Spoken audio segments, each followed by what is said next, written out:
Presiden barangba jong ke HYC baroi ko pa senram henin kasngiu laong bakaseng kandang Ïai Bteng ban Talasi ki kot kisla jong ki ba Jylla ki ba Pyntrei hapo kane ka Jylla bat kaseng kala dawa ban Pyntrei Kam no mardor ya ka ILP hapo ka Jylla bat kaseng kala dawa ro balada kamdei ka ILP ulat uladei ban aino ya ka jung menjur ya ka MRSSA amendment bill archar arpeu haba penpau na kaliang kaseng kam persya ya ka roi kapa ka bawan hapo jong ka Jylla Badu bakroi kupa senra mula benra pro wadla ka Sorkar ka dan ka jung persya halor ka jung le jong ka Seng ya ka ka Kam Henry Day na ka daw ka jung bom sim kia jong ka Sorkar ban Pyntrei ya kitay kian.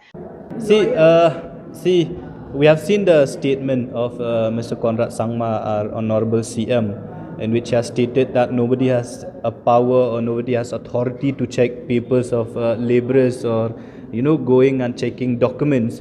What surprises us, what keeps us in this mood, why we should take the law into our own hand. Actually, it is a concern of the department, or it is a concern of the officer of the department to do the work which has been entrusted to them.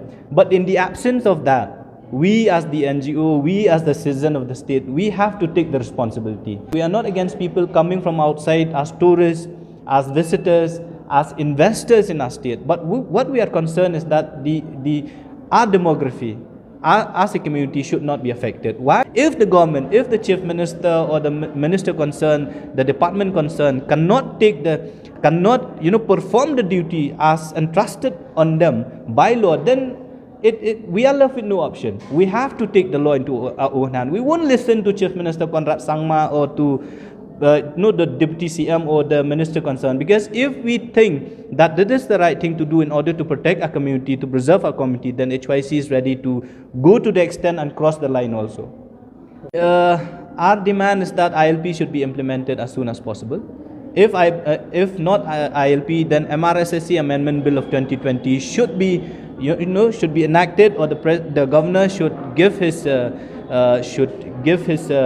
approval on the act. Until and unless that is taken, and the third thing is that if the law is made in 2020 to register the labourer, then the government concerned should properly implement the provision of that law. And until and unless that is being done by the government, then HYC as well as along with other NGOs will keep doing the same thing.